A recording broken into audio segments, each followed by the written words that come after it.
Hansel and Gretel.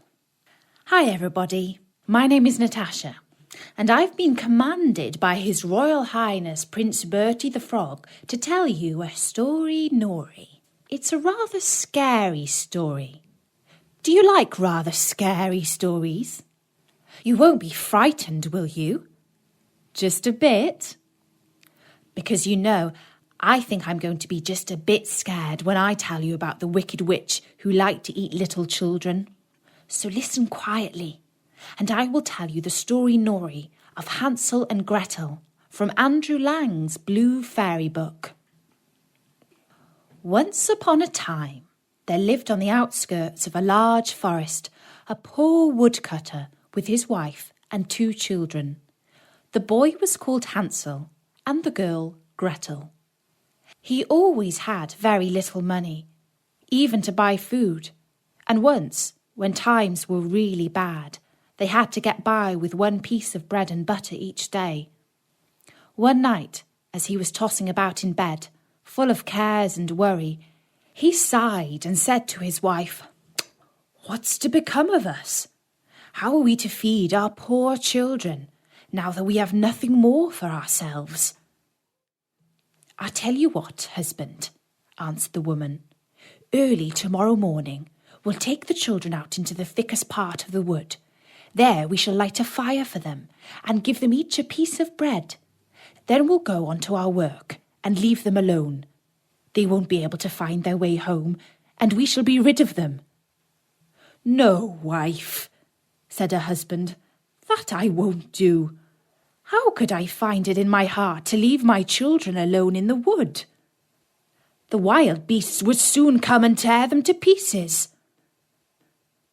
"Oh, you fool," said she. "Then we must all 4 die of hunger, and you may just as well go and saw the wood for our coffins." And they argued and argued until he agreed that they must get rid of Hansel and Gretel. "But I can't help feeling sorry for the poor children," added the husband. The children, too, had not been able to sleep for hunger and had heard what their stepmother had said to her father. Gretel wept bitterly and spoke to Hansel. "Now it's all over for us." No, Gretel," said Hansel. "Don't worry. I'll find a way to escape. No fear." And when the parents had fallen asleep, he got up, slipped on his little coat, opened the back door, and crept out. The moon was shining clearly, and the white pebbles which lay in front of the house glittered like bits of silver. Hansel bent down and filled his pocket with as many of them as he could cram in. Then he went back and said to Gretel, "It's all right, my dear little sister, and go to sleep. God will not desert us." And he lay down in bed again. At daybreak, even before the sun was up, the woman came and woke the 2 children. "Get up, you sleepyheads. We're all going to the forest to fetch wood." She gave them each a bit of bread and said, "There's something for your lunch, but don't you eat it up before lunchtime, because it's all you'll get." Gretel took the bread under her apron, as Hansel had the stones in his pocket. Then they all set out together on the way to the forest. After they had walked for a little, Hansel stood still and looked back at the house, and all the while he kept on holding back again and again. His father observed him and said, "Hansel, what are you gazing at there? And why do you always remain behind? Take care and don't lose your way." "Oh, father," said Hansel, "I'm looking back at my white kitten, which is sitting on the roof, waving me bye-bye." The woman exclaimed, "What a donkey you are!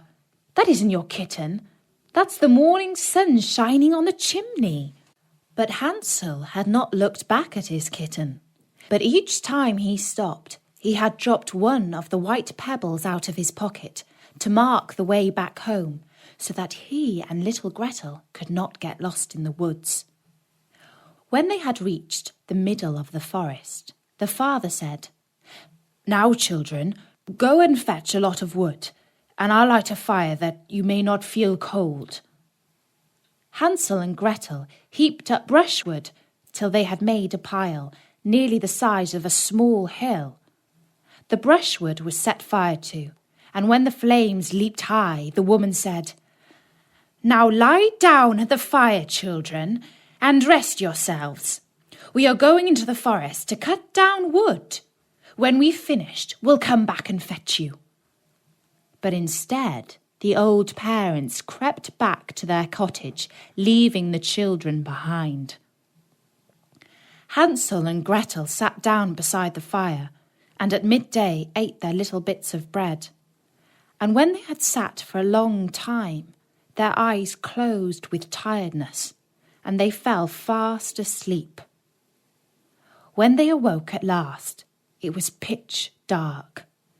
Gretel began to cry and said, "How are we ever going to get out of the wood?" But Hansel comforted her.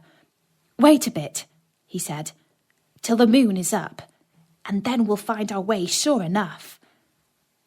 And when the full moon had risen, he took his sister by the hand and followed the pebbles, which shone like bright new coins, and showed them the path.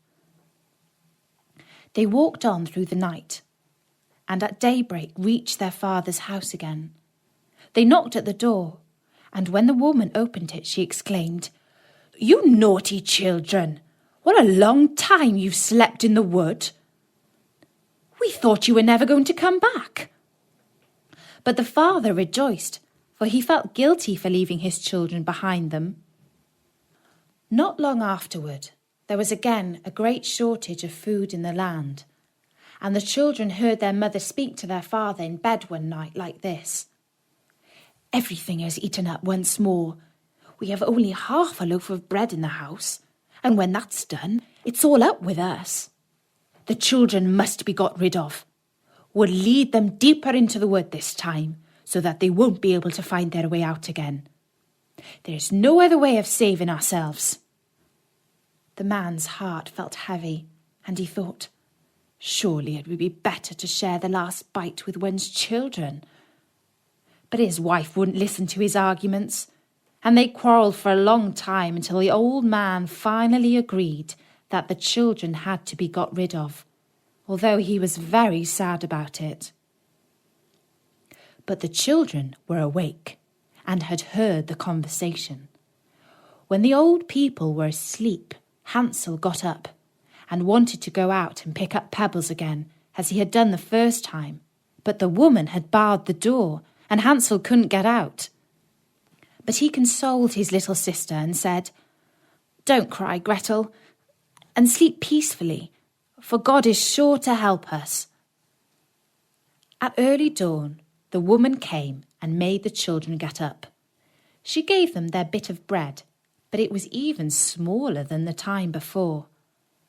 On the way to the wood, Hansel crumbled it in his pocket, and every few minutes he stood still and dropped a crumb on the ground. "Hansel, what are you stopping and looking about you for?" said the father. "I'm looking back at my little pigeon, which is sitting on the roof waving me farewell," answered Hansel. "Fool!" said the wife. "That isn't your pigeon. It's the morning sun glittering on the chimney." But Hansel gradually threw all his crumbs on the path. The woman led the children still deeper into the forest, farther than they had ever been in their lives before.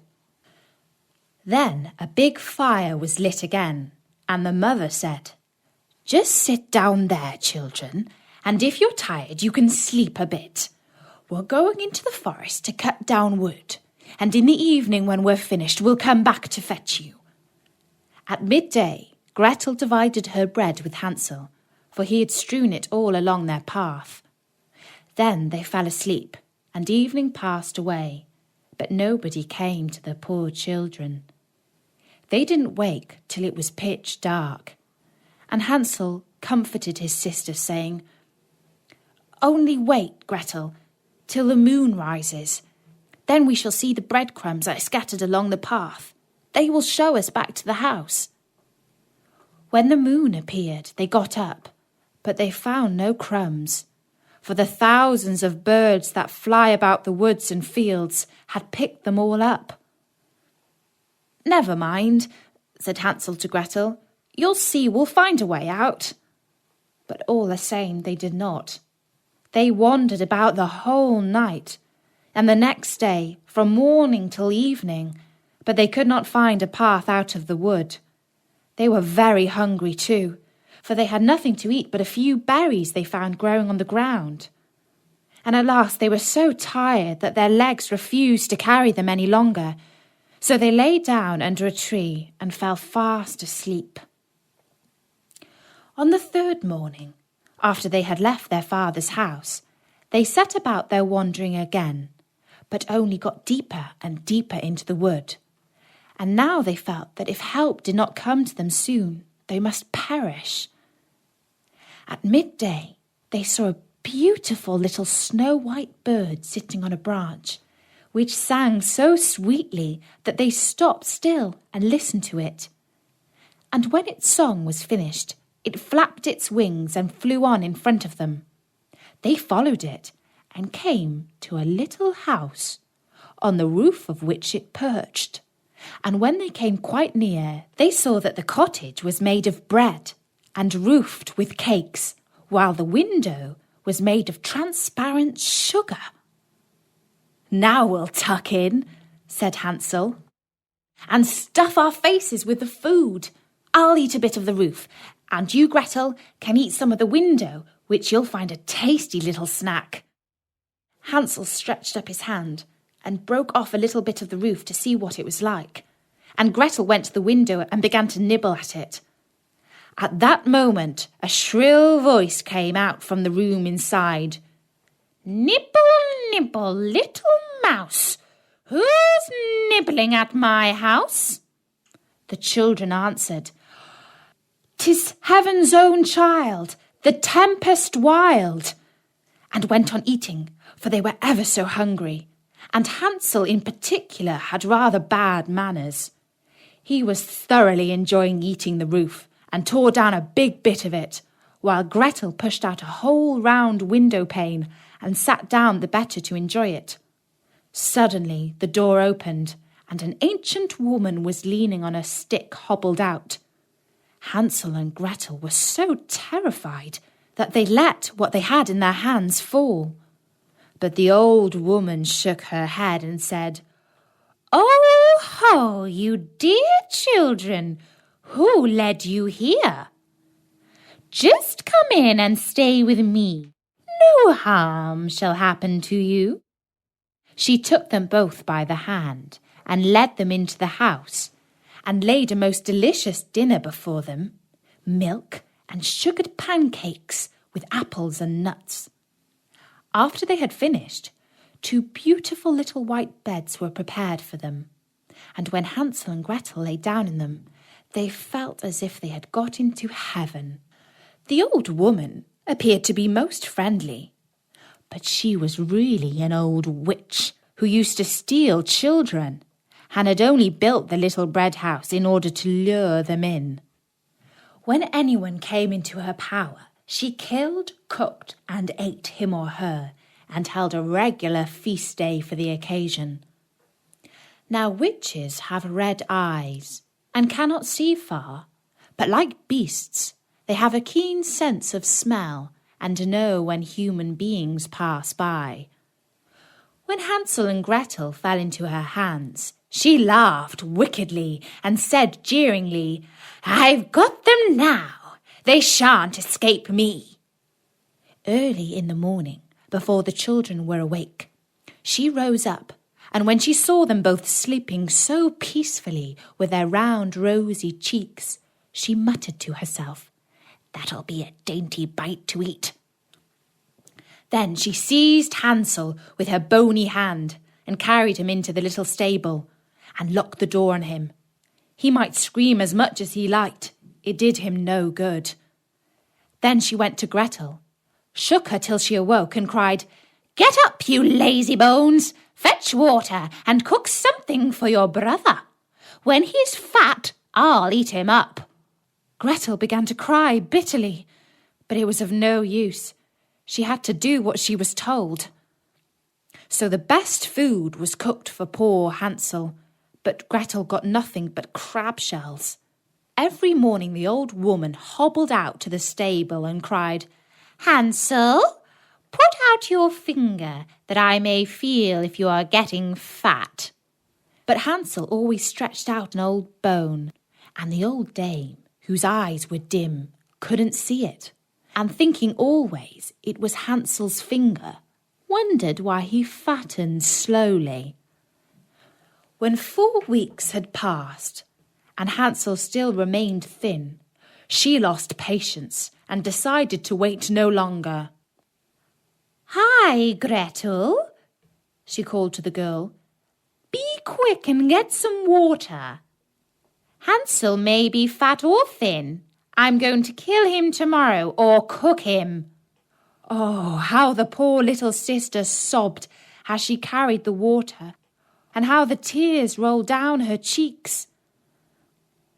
"Kind heaven, help us now," she cried. "If only the wild beasts in the wood had eaten us, then at least we should have died together." "Just hold your peace," said the old hag. "It won't help you." Early in the morning, Gretel had to go out and hang up the kettle full of water and light the fire. "First, we'll make a pie," said the old witch.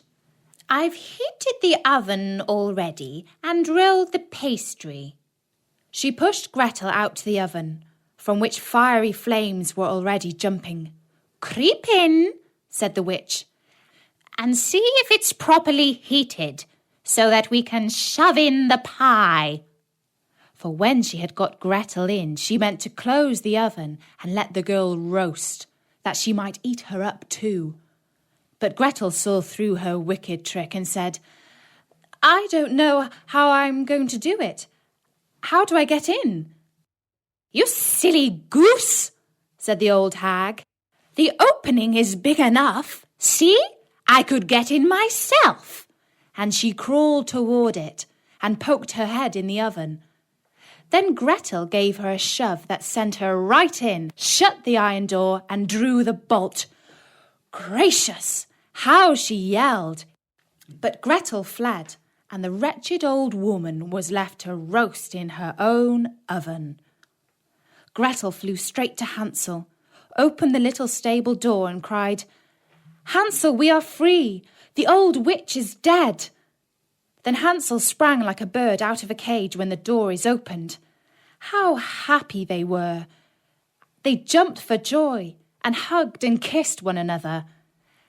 And as they had no longer any cause for fear, they went into the old hag's house. And here they found, in every corner of the room, boxes with pearls and precious stones. "These are even better than pebbles," said Hansel, and crammed his pockets full of them. And Gretel said, "I too will bring some home," and she filled her apron full. "But now," said Hansel, "let's go and get well away from the witch's wood." When they had wandered about for some hours, they came to a big lake. "We can't get over," said Hansel. "I see no bridge of any sort or kind." "Yes, and there's no ferry boat either," answered Gretel. "But look, there swims a white duck. If I ask her, she'll help us over." And she called out, "Here are 2 sad children who can't cross the lake to get home because there is no bridge nor ferry boat. Take us upon your white back and row us over. Quack, quack!" The duck swam toward them, and Hansel got on her back and told his little sister to sit beside him. "No," answered Gretel. "We should be too heavy a load for the duck. She shall carry us across separately." The good bird did this, and when they were landed safely on the other side and had walked for a while, the wood became more and more familiar to them, and at last they saw their father's house in the distance. Then they set off to run, and bounding into the room jumped up to hug their father. The man had not passed a happy hour since he had left them in the wood, but his wife had died. Gretel shook out her apron so that the pearls and precious stones rolled about the room, and Hansel threw down one handful after the other out of his pocket. And so all their troubles were ended, and they lived happily ever after. And that's the story, Nori, of Hansel and Gretel. I'm glad it all ended happily, at least for Hansel and Gretel and their father, even if the wicked witch did get roasted in her own oven. Prince Bertie the Frog would like to meet all his new friends at his lovely green and purple website. You can see what he looks like there. So drop by at